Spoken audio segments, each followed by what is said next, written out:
வணக்கம் மக்களே. தமிழ்நாட்டில் ஆடி மாதம் ஞாயிற்றுக்கிழமை அம்மனுக்கு ரொம்ப விசேஷம்.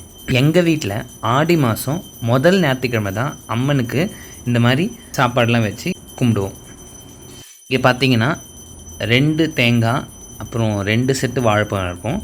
ஸோ அதுக்கு பின்னாடி பார்த்திங்கன்னா சின்ன இதில் மஞ்சள் குங்குமம்லாம் இருக்கும். அந்த டம்ளரில் ஒரு தீர்த்தம் இருக்கும். ஸோ லெஃப்ட் பக்கம் இருக்கிறது தான் சூரியம்மன், ரைட் பக்கம் இருக்கிறது மாரியம்மன்.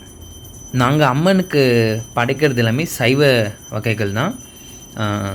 உருளைக்கிழங்கு, கோஸு, சாதம், பருப்பு, கீரை, கொழுக்கட்டை, விளக்கு கொழுக்கட்டை, தக்காளி பச்சடி, இது எல்லாமே இருக்கும். இப்போது நம்ம தீபாரதனை டைமுக்கு வந்துட்டோம். நீங்களும் நம்ம கூட சேர்ந்து அப்படியே சாமியை வழிபடுங்க. ஓம் சக்தி பராசக்தி. ஒவ்வொரு அம்மனுக்கும் 2 அம்மன் இருக்கிறதுனால ஃபஸ்ட்டு எங்கள் குலதெய்வக்கான அந்த சூரியம்மனுக்கான தீபாரதனை முடிஞ்சு இப்போ வலது பக்கம் மாரியம்மனுக்கான தீபாரதனை நடந்துகிட்ருக்கு. ஓம் சக்தி பராசக்தி. நன்றி, வணக்கம்.